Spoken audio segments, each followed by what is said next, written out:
Excuse me, हाय। आप ही का नाम शबाना शेख है?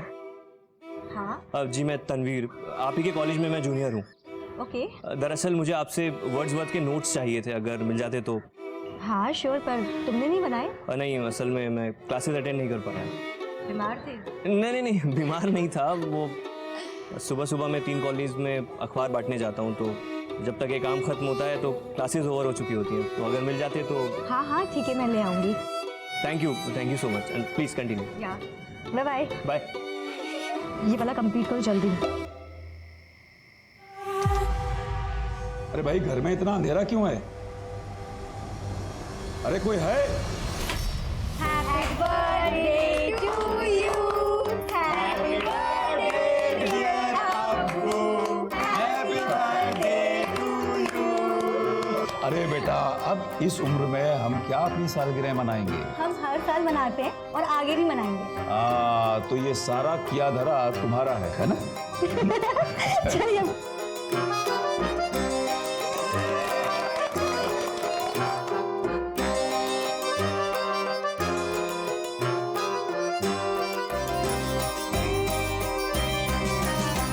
अल्लाह तुम्हें हमेशा खुश रखे, अच्छी अच्छी नियामतों से नवाजे तुम्हें। तुम्हारे जैसी बेटी हर अम्मी अब्बू को अल्लाह दे। अब्बू। चलो इसी बात पे एक फोटो निकालते हैं। चलो चलो चलो चलो चलो।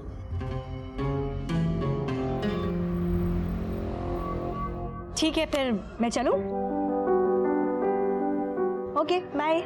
शबाना मैम, हेलो मैम, वो वर्ड्सवर्थ के नोट्स। अरे वो तो मैं लेकर ही नहीं आई। एक्चुअली मुझे मिली ही नहीं। मैंने शायद किसी को दिया था तो उसने रिटर्न नहीं किया मुझे, तो आई एम सो सॉरी। ठीक है, कोई बात नहीं। अरे look at your face, I am just kidding. लेकर आई हूँ मैं। ये लो। थैंक यू सो मच, आपने तो डरा ही दिया था। अच्छा, थैंक यू से काम नहीं चलेगा। अब मेरे नोट्स लिए तो कॉलेज में टॉप करना होगा। बिल्कुल पक्का? पक्का। वैसे तुम्हारा पूरा नाम क्या है? अजीब, तनवीर फारूकी। तनवीर फारूकी। जब फांसी की सजा हो चुकी है तो फिर ऐसे पेटिशन डाल के उसे डिले क्यों करवा रहे हो? देखिए जनाब, हम अपना काम कर रहे हैं, आप अपना काम कीजिए। मैं तो हमेशा से ही फांसी की सजा के खिलाफ रही हूँ, पर तुम्हें ऐसा क्यों लगता है कि शबाना निर्दोष है और हम उसे बचा पाएंगे? भरोसा, शबाना में पूरा भरोसा है छाया जी। जो लड़की खून नहीं देख सकती वो किसी का कत्ल क्या करेगी। खैर फिलहाल मैं चलता हूँ। अरे तनवीर, इतनी गर्मी में स्कूटर? तुम्हारी कार कहाँ गई? आप तो जानती हैं छाया जी, कोर्ट कचहरी के चक्कर में काफी खर्चा हो जाता है, बेचनी पड़ी।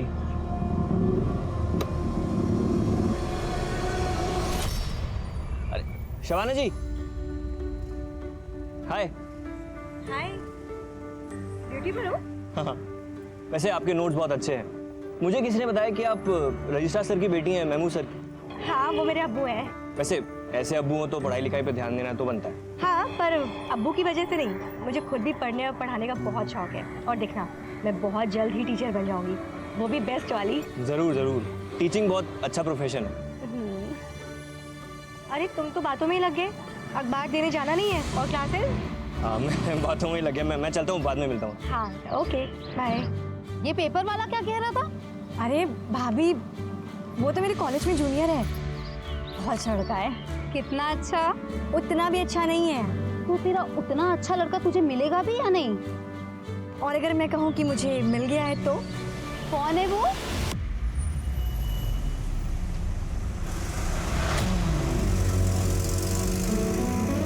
जमील।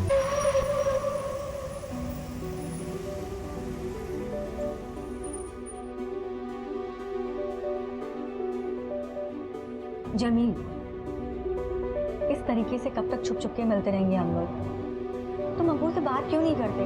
और क्या बोलूं कि 10वीं पास लड़का पंचर की शॉप चलाता है और आपकी टॉपर बेटी से निकाह करना चाहते हो? हाँ तो और क्या, आज नहीं तो कल बात तो करनी होगी ना। और मैं चाहती हूँ जितनी जल्दी बात हो उतना अच्छा है। और पता है क्या, मैं अब्बू को जानती हूँ, वो मना नहीं करेंगे। वो तुमसे मिलेंगे ना, तुमको जानेंगे ना, तो वो समझ जाएंगे तुम्हारा बहुत ब्राइट फ्यूचर है। प्लीज बात करो। हम तो नाकाम रहे मोहब्बत में। वो जो बेवफा थे कामयाब हो गए। वाह भाई क्या बात है। वैसे आपको देखकर लगता नहीं है कि आपको इतनी बड़ी सजा हुई है? सजा सुनाने और सजा की तामील होने में बहुत फर्क होता है, बहुत फर्क। कितने सारे एनजीओज ने, सीनियर लॉयर्स ने, रिटायर्ड जजेस ने माना है कि फांसी एक इनह्यूमन एक्ट है। इनफैक्ट हम जैसे लोगों को भी यही लगता है कि अगर किसी ने मर्डर किया है तो ज़रूरी तो नहीं ना कि सज़ा के तौर पर उसका भी मर्डर किया जाए। एन आई फॉर एन आई, ये तो जंगल का कानून हो गया शायद जी। मर्डर करने वाले को समाज से दूर रखकर भी हम उसे किसी भी तरीके की सजा दे सकते हैं। जीवन देना और किसी की जिंदगी छीनने का हक सिर्फ ऊपर वाले को है, इसमें हमें दखल देने का कोई हक नहीं। शबाना की फांसी रोकने के लिए मुझे क्या करना पड़ेगा, आप प्लीज़ बताइए। मैं कुछ भी करने को तैयार हूँ चाहे जी। इतने सालों से तो हम कोशिश कर ही रहे हैं, लेकिन फिर भी फांसी पे बनाई है। मैं तुम्हें कोई झूठी उम्मीद नहीं देना चाहती। कोई नहीं जानता कि हमारी ये कोशिश कब कामयाब होगी, और तब तक पता नहीं न्याय के नाम पे और कितने लोगों की बलि दी जाएगी। पूरा घर गंदा कर दिया है। अरे करने दो ना, अब मेरा घर चंदा नहीं खराब करेगी तो और कौन करेगा। वैसे भी तुम लोग आते कहाँ हो? 15-20 दिन की छुट्टियों में आते हो, वो भी साल में एक बार। My Nanu is the best। हाँ। नानू की बॉडी देखो कितनी सॉलिड है। नानू आप पुलिस हो ना, वो भी स्ट्रॉन्ग वाले। हाँ बेटा, नानू पुलिस के लिए काम करते हैं। नानू चलो चोर पुलिस खेलते, मैं चोर और आप तो पुलिस हो ही। चलो चलो चलो मुझे पकड़ो।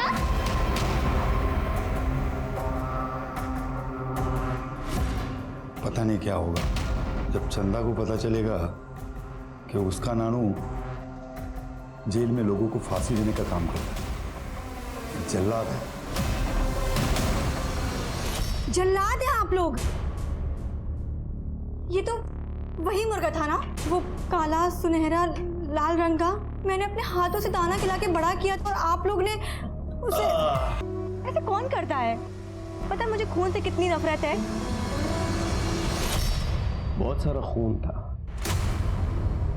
7 बॉडीज थी, बच्चे बूढ़े सब। उस वक्त जो इन्वेस्टिगेटिव ऑफिसर्स थे उन्होंने ये बात मुझे बताई थी। जब पुलिस पहली बार वहाँ पहुंची तो एग्जैक्टली क्या क्या हुआ था?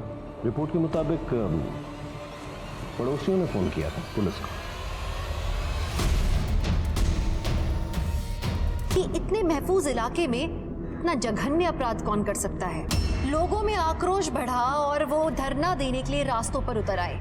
उनका कहना था कि जब तक सरकार लोगों की जानमाल की रक्षा का भरोसा नहीं दिलाती, ये संघर्ष यूं ही जारी रहेगा। 2010 में उठा हुआ वो तूफान कुछ लोगों की जिंदगी में 2021 तक थमा नहीं था। जेल की 4 दीवारी में शबाना अपने अधूरे सपने और गुजरती हुई जिंदगी को अलविदा कहने की तैयारी कर रही थी। क्यों पानी डाल रहे हो? क्या काम आएगा तुम्हारा ये पौधा? खुद के लिए तो जानवर सोचते हैं, हम तो इंसान हैं। हमारे लगाए हुए पौधे किसी न किसी को छांव देंगे।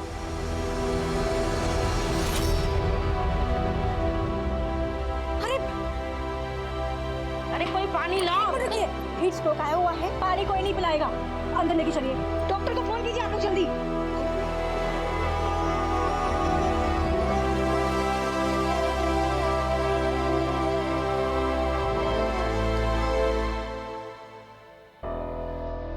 माफ़ कीजिएगा, मैं नमाज कभी मिस नहीं करता। कोई बात नहीं, आइए बैठिए बैठिए। जी सर बताएं।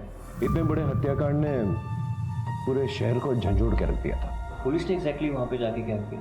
उस वक्त जो इन्वेस्टिगेटिव ऑफिसर थे वो सबूत इकट्ठा करने की कोशिश कर ही रहे थे, लेकिन मीडिया और अखबार वालों ने ऐसा बड़ा बखेड़ा खड़ा किया कि क्या होता। पूरे प्रदेश का दिल दहला देने वाला हत्याकांड इसी घर में किया गया है। इस घर की 4 दीवारी के अंदर एक ही परिवार के 7 मासूमों की बेरहमी से हत्या कर दी गई है। अब सवाल ये उठता है कि उन अपराधियों को पुलिस अब तक पकड़ क्यों नहीं रही है? क्या इस शहर की जनता ऐसी ही डर डर कर जीती रहेगी? आखिर सरकार कर क्या रही है? बेटा जी बहुत बुरा हुआ, लेकिन आप परेशान मत होइए। ये सरकार आपके साथ है और हमेशा रहेगी। बस आप अपना ध्यान रखिए। मैम, इस कांड के बारे में आप क्या कहना चाहेंगे? हम इसकी सही जांच करवाएंगे और कातिल को ढूंढ के कड़ी से कड़ी सजा दिलवाएंगे। हमारी आप लोगों से एक अपील है कि विरोधी पार्टी के बहकाव में ना आए। इस केस की इन्वेस्टिगेशन ऑफिसर कौन है? जय हिंद मैम। कहाँ तक चली आपकी इन्वेस्टिगेशन? मैडम जांच चल रही, बहुत जल्दी आपको रिस्पांस मिलेगा। 7 लोगों को काट के मार दिया गया और आपकी इन्वेस्टिगेशन चल रही है, ये नहीं चलेगा। इनका लाइन अटैच करो, मैं इस केस के लिए किसी और को ले आती हूँ। अचानक से पुराने इन्वेस्टिगेशन ऑफिसर को हटा दिया गया और मुझे बुलाया गया। सब फिर क्या हुआ? मैंने चार्ज लिया और इन्वेस्टिगेशन शुरू की।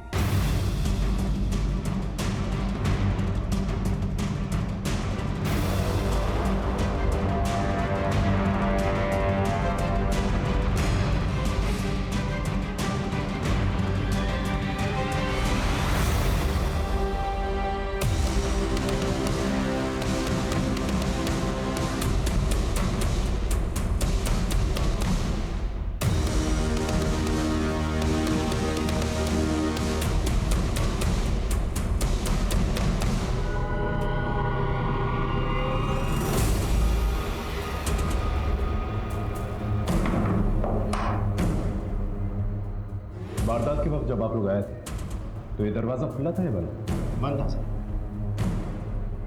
परिवार में सिर्फ एक ही लड़की जिंदा बची है? जी सर, शबाना। कहाँ है? नीचे के कमरे में, आइए।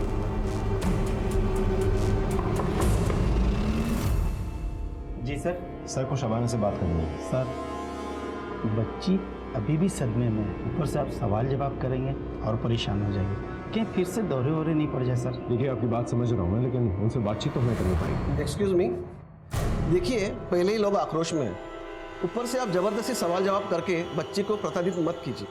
सामाजिक सरोकार और शांति बनाए रखने के लिए यहाँ का तहसीलदार होने के नाते हम आपको ये इजाज़त नहीं दे सकते। ये वॉल तकरीबन 12 से 14 फीट की होगी। और कोई तरीका है जहाँ से चढ़ा जा सके ऊपर? यहाँ सर इस तरफ तो कुछ नहीं है, पीछे की तरफ पाइप है। ये देखिए सर, ये दोनों पाइप्स इतने कमजोर है कि 50 किलो का आदमी चढ़े तो पाइप्स टूट जाएंगे। अब तक की इन्वेस्टिगेशन में किसी पे कोई शक? सर शबाना का कहना है कि कुछ दूर के रिश्तेदारों के साथ प्रॉपर्टी को लेकर झगड़ा चल रहा था, तो शबाना को ऐसा लगता है कि शायद वो लोग भी हो सकते हैं। तो पिछली 3 पीढ़ियों से जमीन का बंटवारा नहीं हुआ था। जब हमने अपना हिस्सा मांगा तो उन्होंने मना कर दिया। तो इसलिए मार डाला? ऐसा गुनाह हमसे कभी नहीं होगा। जब ये सब कांड हुआ था हम घर पे ही थे। मतलब तुमने नहीं मारा? नहीं सर। किसी और से मरवाया सुपारी देके? नहीं सर, हम इतने गिरे हुए नहीं हैं कि जमीन के लिए किसी को मार दें।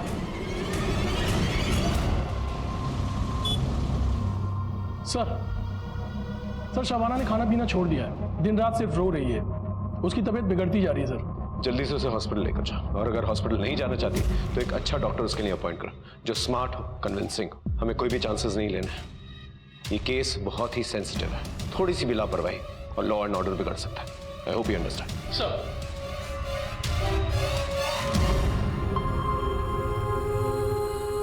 बहुत कमजोरी आ गई है, कुछ खाया? नहीं डॉक्टर।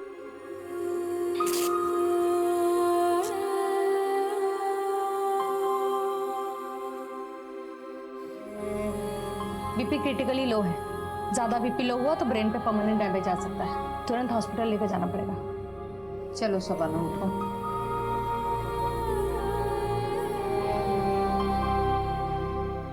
देखो शबाना, तुम एक पढ़ी लिखी और समझदार लड़की हो। I can understand your pain, but इंसान को अपनी तकलीफ से खुद ही निकलना पड़ता है। And just think of your family, उनको इंसाफ तो दिलाना है ना।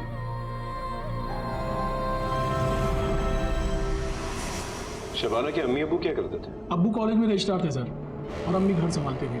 और ये बाकी लोग? सर ये शबाना का बड़ा भाई जावेद इंजीनियर था, छोटा भाई सरफराज MBA ग्रेजुएट था, भाभी आयशा BA पास थी। काफी पढ़ी लिखी फैमिली थी। जी सर। और ये कौन? ये शबाना की मौसेरी बहन सर, आफरीन। गांव में पढ़ाई अच्छे से नहीं हो पा रही थी और इनके घर में पढ़ाई लिखाई का अच्छा माहौल था, इसीलिए इनके पास आकर के रहने लगी। और ये छोटा बच्चा? सर ये शबाना के बड़े भाई जावेद का बेटा। वेरी सैड सर, छोटा बच्चा था, बेचारा कोलैटरल विक्टिम बन गया। शबाना के अब्बू और ये दोनों भाई तो कोई दुश्मन? नहीं सर, अभी तक तो हमारे पास कोई कंफर्म्ड इन्फॉर्मेशन नहीं आई। पूरे परिवार की हिस्ट्री और बायोग्राफी निकालो और सभी के फोन्स की CDR निकालो जल्दी। Right sir. सर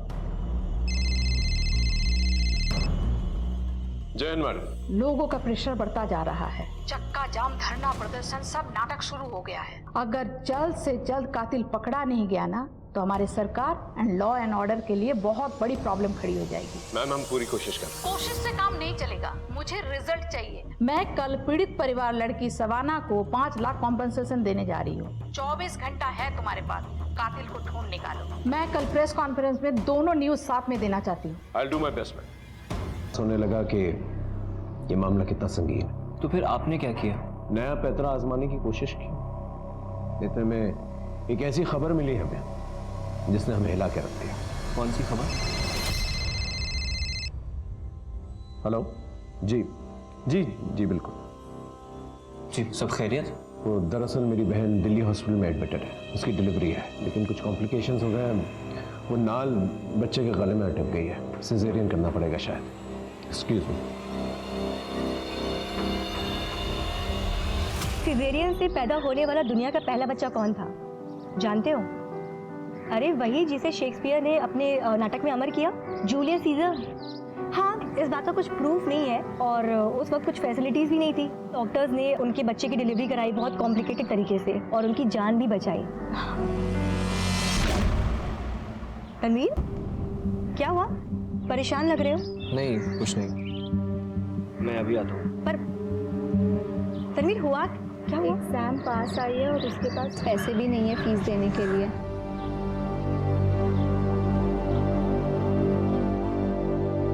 अरे शब्बो बेटा, जी आ गई? हाँ। अच्छा बेटा, मुझे बोनस मिला है। अरे वाह। तो मैं सोच रहा था कि तुम्हें एक अच्छा सा मोबाइल लेके दे दूं, तो कल सवेरे जाते वक्त अपने मोबाइल के लिए मुझसे पैसे ले जाना और एक ढंग का मोबाइल खरीद लेना। अब्बू, मुझे ना आपसे एक बात करनी थी। हाँ बेटा, कहो ना। हमारे कॉलेज के कुछ स्टूडेंट्स के पास ना एग्जाम फीस भरने के पैसे नहीं है। वो उसमें से तनवीर जो हमारे घर पे अखबार देने आता है, तो मैं सोच रही थी कि जो आप मोबाइल के लिए पैसे दे रहे हो वो मैं तनवीर को दे दूं। तुम्हें क्यों बेटा? अब्बू, वो पढ़ने लिखने में बहुत तेज है, लेकिन मजबूर है, पैसे नहीं है उसके पास। तो अब्बू पता है, अगर वो एमए कर लेगा ना तो उसका फ्यूचर बहुत ब्राइट है। माशाल्लाह। कल सवेरे जाते वक्त अपने मोबाइल के लिए और उस लड़की की फीस के लिए पैसे लेके जाना मत। हाँ, दोनों के लिए। अब्बू, ये आपसे लाड़ी खाती रहेगी या कुछ ढंग का भी करेगी? कर रही हूँ ना, एमए, मास्टर्स, आपको बताओ बीएड और फिर टीचर। बस टीचर की ही दुहाई देती रहेगी या अपनी शादी के बारे में भी सोचेगी? अम्मी, मैं आप पर बोझ हो गई हूँ क्या? अरे भाई, मैं कहता हूँ अगर वो अपने सपनों को पूरा करना चाहती है, टीचर बनना चाहती है, तो उसे करने दो। शादी ब्याह तो होता रहेगा। अब्बू,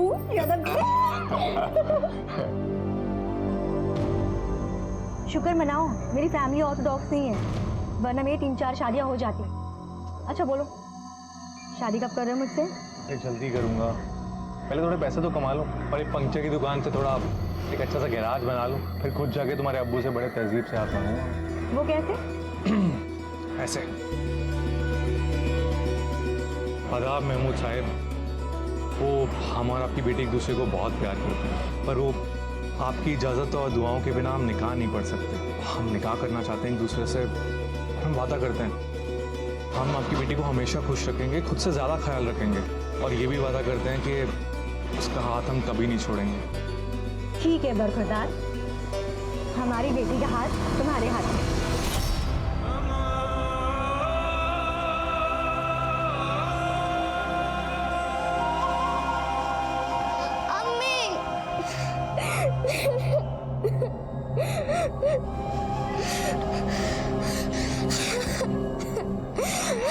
रोते नहीं है।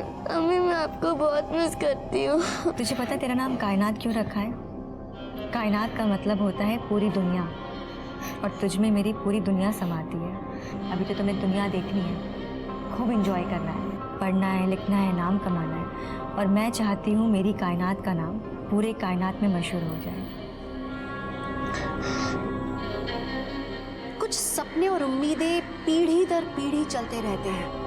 माँ अपने संस्कारों के साथ कुछ सपने भी अपने बच्चों को देती हैं, और ये सपने मुश्किल वक्त में उन्हें हिम्मत देते हैं। पर ऐसी कौन सी चुनौतियां थी जो शबाना को पता था कि उसकी बेटी कायनात की आने वाली जिंदगी में रोड़ा बन सकती है?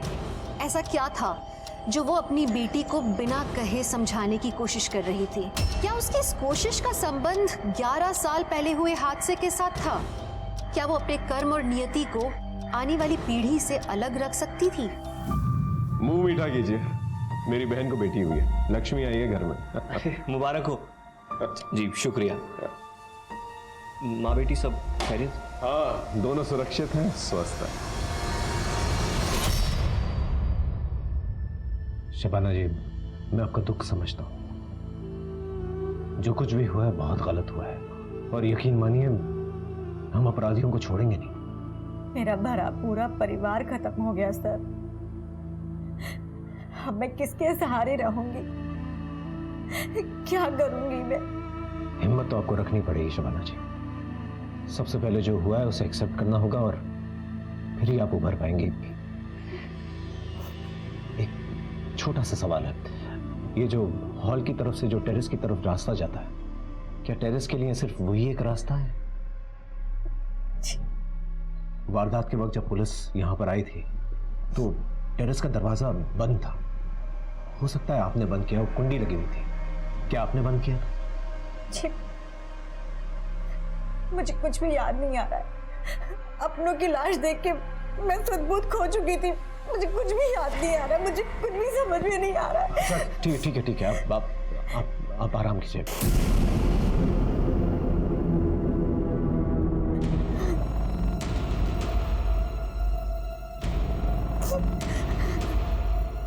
पुलिस अंकल, मेरी टीचर को इंसाफ मिलेगा ना? कौन टीचर? शबाना टीचर, वो बहुत अच्छी हैं। ये केले कितने के हैं? 10 के 3। अच्छा ठीक है, दे दो। अच्छा ये बताओ, स्कूल नहीं जाती? मेरा मतलब है इतनी छोटी सी उम्र है तुम्हारी और ये सब्जियां फल बेच रही हो, मन नहीं करता स्कूल जाने का? जाती थी ना, फिर माँ बीमार पड़ गई और पापा के सारे पैसे माँ के इलाज में खर्च हो जाते हैं। अब फीस नहीं दूंगी तो कौन सा स्कूल पढ़ने देगा? पढ़ना चाहती हो तो ठीक है, तुम शाम को मेरे घर आ जाना। 4 से 6 मैं तुम्हें पढ़ाऊंगी और फिर तुम प्राइवेटली एग्जाम दे देना। पर आपकी फीस? शाम को आ जाना, वही मेरी फीस हो जाएगी। मैं रोज शाम को टीचर के घर जाती और उनके सारे स्टूडेंट्स भी उनके पास पढ़ने आते थे। पूरे स्कूल की फेवरेट है वो। सर शबाना मैडम तो फरिश्ता है, सबका हेल्प करती हो। उनके फैमिली के साथ जो हुआ सर बहुत बुरा हुआ। सर उनको इंसाफ मिलना चाहिए। सर शबाना एक अच्छी टीचर होने के साथ साथ एक अच्छी इंसान भी है। वो हमारे कॉलेज की एसेट है। उस पर जो बीत रही है ये सोचकर ही हमें बुरा लगता है। हमें विश्वास नहीं होता कि इतने अच्छे इंसान के साथ इतना बुरा कैसे हो सकता है। सर, शबाना के फैमिली मेंबर्स की पोस्टमार्टम रिपोर्ट आ गई है सर। रिपोर्ट के मुताबिक उन सभी लोगों की हत्या किसी धारदार चीज से गला काट कर की गई है। आखिर ये कातिल चाहता क्या था? एक ही परिवार के इतने सारे लोगों को उसने एक साथ मार डाला। हो सकता है किसी बात का बदला लेना चाहता हूँ। सभी लोगों के गले पे जो निशान है, जो कट्स है, एक ही तरीके के, एक ही किस्म के हैं। जी सर। इसका मतलब एक ही हथियार यूज किया गया है।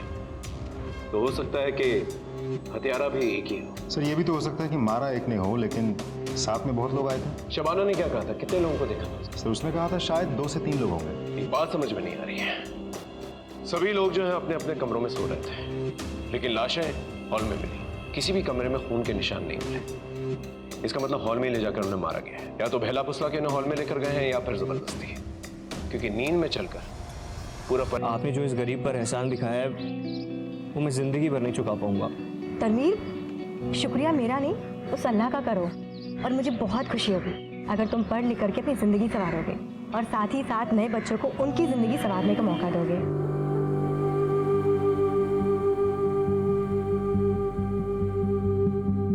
कायनात, तुम्हें भले ही मैंने अपनी कोख से जन्मा है, पर तुम्हारे अम्मी अब्बू कोई और है। किसी को कभी मत बताना कि तुम्हारे असली अम्मी अब्बू जेल में हैं। प्रॉमिस? प्रॉमिस। और एक बात हमेशा याद रखना, एक बेटी के लिए सबसे इम्पोर्टेंट शख्स उसके अब्बू होते हैं। मेरे लिए भी मेरे अब्बू ही थे। मैंने उनकी बात कभी नहीं टाली। तुम भी अपने अब्बू की बात कभी मत टालना। चलिए, आपका टाइम हो गया है। अम्मी,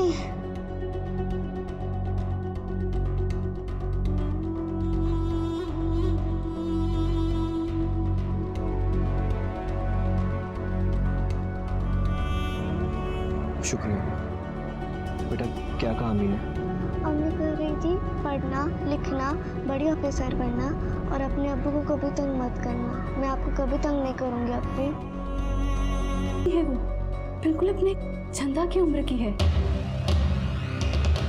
आपको क्या लगता है पापा, उसकी अम्मी को फांसी होगी? इन मीडिया वालों ने बच्ची तक को नहीं छोड़ा। जिस बात को इतने सालों से छुपा के रखा मैंने, इन लोगों ने ब्रेकिंग न्यूज़ बना के छाप दी।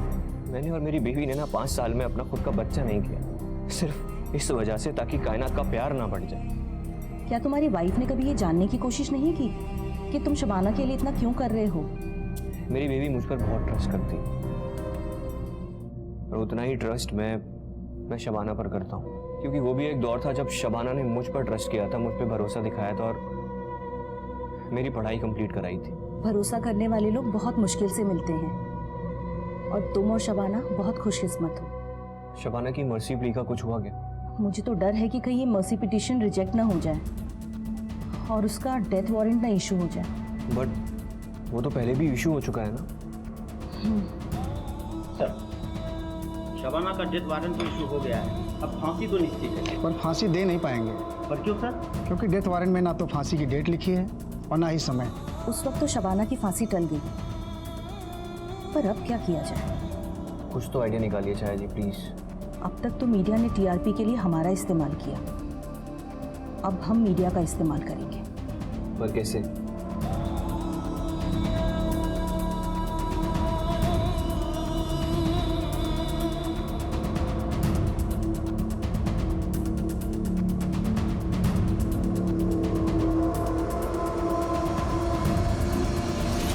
सच्चाई और मासूमियत में बड़ी ताकत होती है। बड़े बड़े उसके सामने झुक जाते हैं, बड़े बड़े पहाड़ चकनाचूर हो जाते हैं।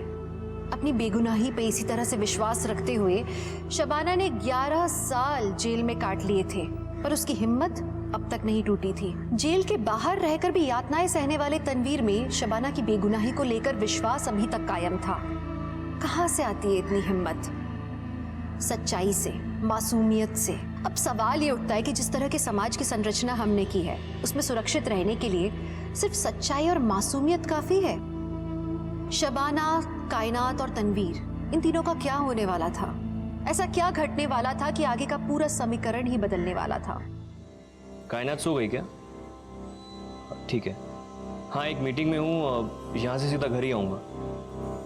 ठीक सर, आप बता रहे थे कि आपको कोई खबर मिली थी जिसने आपको हैरान कर दिया था। मुझे डॉक्टर सीमा, जो उस वक्त शबनम की देखभाल कर रही थी, उसने ऐसी खबर दी जिससे मेरे पैरों तले की जमीन खिसक गई। Are you sure? आपको पता है ना कितना सीरियस मैटर है ये? हर अखबार का फ्रंट पेज न्यूज है ये, हर टीवी चैनल पे यही दिखाया जा रहा है। मैम, मेरा भी फ्यूचर करियर दांव पे लगा हुआ है। आई जस्ट रिक्वेस्ट यू कि मुझे 24 घंटे और दे दीजिए and I will crack this case. आप क्या कहते हैं जी साहब? I think we should give 24 hours. ठीक है, बट बाद में मुझे कोई एक्सक्यूज नहीं चाहिए। I want result. Yes ma'am. Sir, Mahmood family के सभी लोगों के कॉल रिकॉर्ड्स आ गए सर।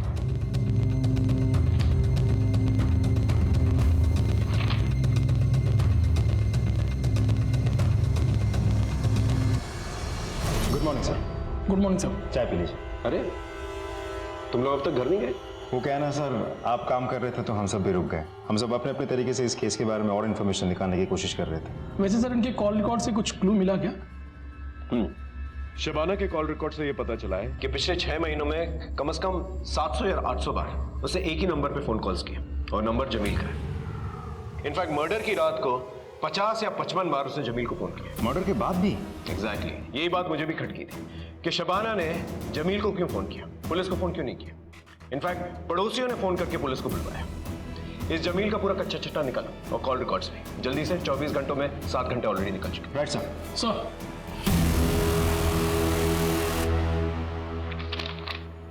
लीजिए।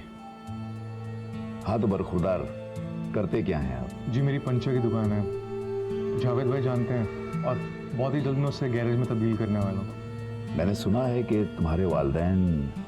जी वो 5 साल पहले गुजर गए थे। देखो बेटा, हमें तुम्हारे काम से कोई एतराज़ नहीं। हमारी नज़र में काम कोई छोटा बड़ा नहीं होता, लेकिन जिस तरह हमने अपनी बेटी की परवरिश की है। मैं शबाना का पूरा ख्याल रखूंगा, उसे कोई भी आंच नहीं आने दूंगा, बेफिक्र रहिए। बेटा वो सब हम समझ सकते हैं, लेकिन मेरी एक शर्त है, तुम प्राइवेट एग्जाम दे के अपनी ग्रेजुएशन कंप्लीट कर लो, अपनी पढ़ाई पूरी तरह से मुकम्मल कर लो, उसके बाद हम अपनी शब्बों का हाथ तुम्हारे हाथ में दे देंगे। ठीक, काम अच्छे से जमा लूंगा, पढ़ाई की क्या जरूरत है? बेटा पढ़ाई लिखाई से इंसान में तहजीब आती है, घर परिवार का माहौल अच्छा बना रहता है और आने वाली नस्लों पर इसका बहुत गहरा असर पड़ता है। जिस दिन तुम अपनी पढ़ाई मुकम्मल कर लोगे, हम अपनी बेटी का हाथ तुम्हारे हाथ में दे देंगे। जी मैं आपसे वादा करता हूँ कि जब तक मैं अपनी पढ़ाई पूरी नहीं करूंगा, मैं शबाना से निकाह नहीं पढ़ूंगा और निकाह के बाद उसे हमेशा खुश रखूंगा। तो मैं भी अपने सारे कुनबे के सामने तुमसे वादा कर रहा हूँ कि जिस दिन तुम्हारी पढ़ाई मुकम्मल हो गई, ग्रेजुएशन तुमने पूरा कर लिया, तुम्हारे साथ अपनी शब्बों का निकाह पढ़वा दूंगा। क्यों साहिबा, अभी तक बनी नहीं हो? तुम्हारे अब्बू ने भले ही शर्त लगा के सही, पर हाँ कह दी है, अब तो तुम हमारी बेगम साहिबा ही हो। अच्छा, जा रही हूँ मैं, अब्बू इंतजार कर रहे हैं। तो इंतजार तो हम भी कब से कर रहे हैं, चलो ना प्लीज, अरे चलो ना।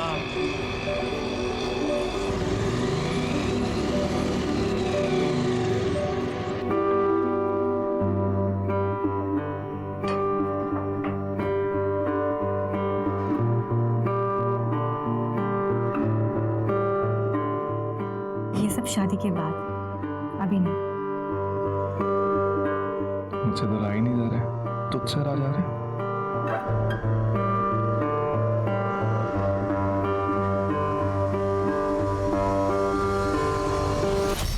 महमूद के घर की दीवार 14 फीट है। आसपास ना ही कोई रस्सी मिली है हमें और ना ही कोई सीढ़ी जिससे छत पर पहुंचा जा सके, और घर का दरवाजा अंदर से बंद था। पिछले इन्वेस्टिगेटिव ऑफिसर के मुताबिक छत का दरवाजा भी अंदर से बंद था। तो जो कुछ भी हुआ है घर के अंदर ही हुआ है। सर ये भी तो हो सकता है कि फैमिली के बीच आपसी झगड़ा हुआ हो और फिर फैमिली में से ही किसी ने सभी को मार दिया और फिर उसने सुसाइड कर लिया। अगर ऐसा हुआ होता तो मर्डर वेपन हमें वहां पर मिला, हमें ना ही मर्डर वेपन वहां पर मिला और ना ही कोई स्ट्रगलिंग के साइंस।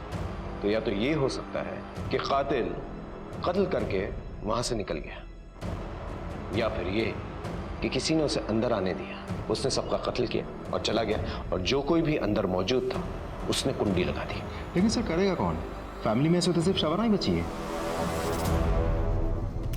पुलिस की थ्योरीज और चार्जशीट्स में बहुत सारी खामियां हैं। पुलिस का कहना यह है कि बिना किसी रस्सी और सीढ़ी के कोई भी 14 फीट की दीवार कैसे फांद सकता है। अगर दीवार के बराबर में एसयूवी खड़ी कर दी जाए तो 4 से 5 फीट तो वैसे ही कम हो जाते हैं। बाकी की बची दीवार तो कोई भी फांद सकता है। मुझे पूरा यकीन है कि शबाना को फंसाया गया, और आप सभी जानते हैं कि शबाना की बेटी जेल में ही पैदा हुई थी और 6 साल तक वो वहीं रही अकॉर्डिंग टू द लॉ। लेकिन जब उसे फॉस्टर होम ले जाया जा रहा था तो शबाना ने एक ही प्लेन दाखिल की थी जिसमें उसने कहा था कि जिसने उसके परिवार वालों को मारा है उससे उसकी बेटी को भी खतरा है। और सबसे अहम सवाल ये कि जमील और शबाना दोनों को ही गुनहगार माना गया है, तो सबसे पहले शबाना को फांसी क्यों? ये पूरी की पूरी कहानी जमील के स्टेटमेंट पे आधारित है। क्यों? पिछले 6 महीनों में सैकड़ों बार शबाना ने तुझे फोन कॉल्स किए। प्यार करते थे एक दूसरे को तो बातें होती रहती थी। हालांकि घर वालों को ये मालूम था सब कुछ, उन लोगों ने तो हमारा निकाह भी तय कर दिया था। शबाना के पूरे परिवार की हत्या हो जाने के बाद भी शबाना ने तुझे फोन किया था। एग्जैक्ट तो मुझे याद नहीं है, पर बात हमारी होती थी। मर्डर के वक्त के फोन कॉल की बात कर रहे हैं, कोई कैजुअल फोन कॉल्स की नहीं। सो याद आया आप, मर्डर वाली रात तो हमारी बात ही नहीं हुई थी, उसका फोन ही नहीं आया मुझे। बात ही नहीं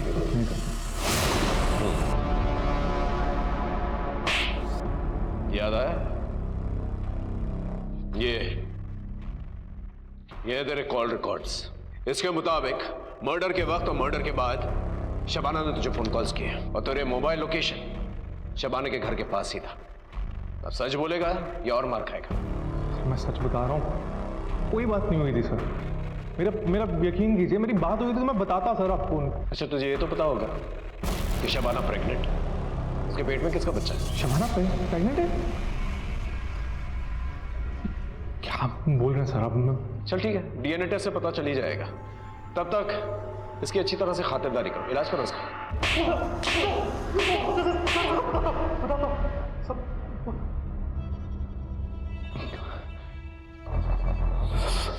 सच बताता हूँ सर।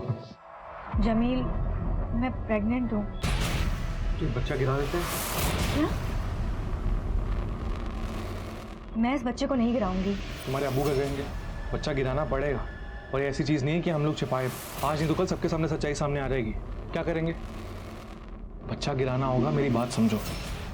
बस जमील, बस बहुत हुआ। तुमने मुझसे वादा किया था कि तुम अपनी पढ़ाई पूरी करने के बाद शबाना से निकाह करके उसे यहाँ से ले जाओगे, लेकिन तुमने अपना वादा तोड़ दिया है। तुम अभी के अभी शबाना को यहाँ से लेके जाओ। समझ लेना कि जिस तरह तुम यतीम हो, आज के बाद शबाना भी यतीम है, और हमारी जायदाद से तुम दोनों को एक फूटी कौड़ी तक नहीं मिलेगी। कभी पलट के मत आना इस घर में, ना ही कभी अपनी शक्ल दिखाना। और शबाना, तुम या तो इस लड़के को भूल जाओ, या फिर इसके साथ अभी के अभी घर छोड़ दो, या फिर हमेशा हमेशा के लिए अपनी फूफी के पास दिल्ली चली जाओ और इस होने वाले बच्चे से निजात पालो। अब्बू, मेरी बात तो सुनिए अब्बू। बस तुम्हारे आगे केवल 2 रास्ते हैं, बस जो भी रास्ता चुनना है वो तुम जानो। अब्बू, मुझे जेवर जायदाद का कोई शौक नहीं है। आपके बिना और अम्मी के बिना मैं कैसे खुश रह पाऊंगी? Jameel, I am sorry.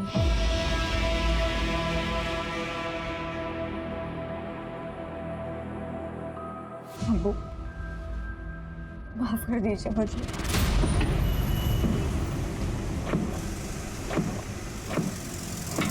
Jameel, Jameel, Jameel, मेरी बात तो सुनो। मुझे समझने की कोशिश करो। मुझे अब्बू के सामने वो सब कहना पड़ा क्योंकि अब्बू जायदाद से बेदखल कर देते हैं।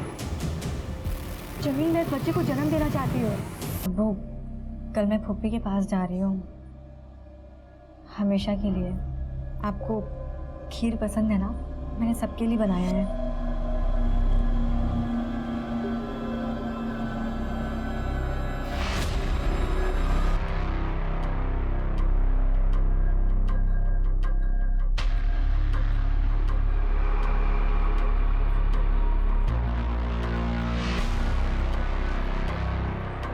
अम्मी,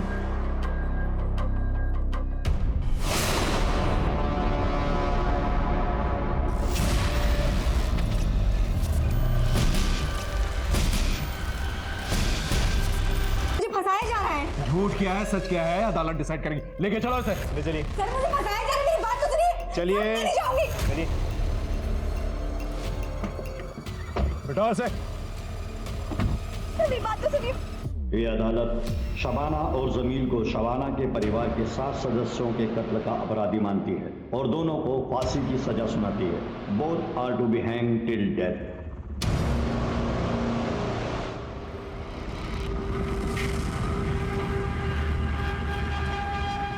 शबाना, तुम्हारी मर्सी प्ली रिजेक्ट हो गई। होगा वही जो अल्लाह चाहेगा। एक रिक्वेस्ट है, मेरी बेटी का ख्याल रखना। वो मेरे और मेरे खानदान की आखिरी निशानी है।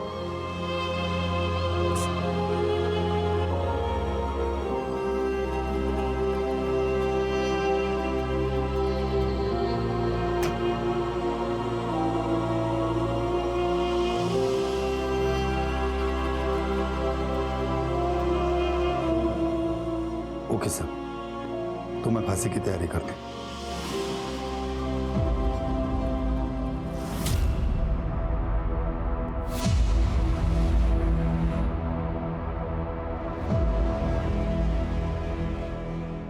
कहते हैं एक इंसान का मन हिमखंड की तरह, आइसबर्ग की तरह होता है, जिसका एक हिस्सा दिखता है तो 6 हिस्से पानी के नीचे छुपे हुए होते हैं। हमारे मन में ऐसी कई महत्वाकांक्षाएं होती हैं जो दबी हुई होती हैं और गलत तरह से उकसाने पर तूफान बनकर सामने आ सकती हैं, और अगर खुद पर नियंत्रण न किया जाए तो अपने आसपास के लोगों की जिंदगियां बर्बाद कर सकती हैं। शबाना के साथ भी कुछ ऐसा ही हुआ।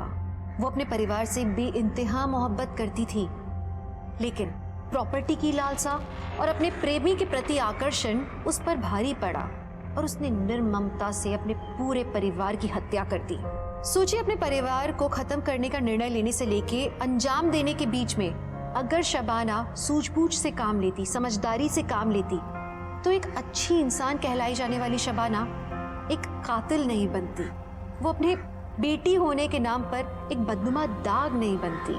जरा सी नैतिक निर्णय में चूक और इंसान को जानवर बनने में देर नहीं लगती। मैं आपसे आशा करती हूँ कि आप अपने अंदर की बुराई से लड़ेंगे, अपनी आपराधिक प्रवृत्ति से लड़ेंगे, क्योंकि ये कोशिश हमेशा जारी रहती है।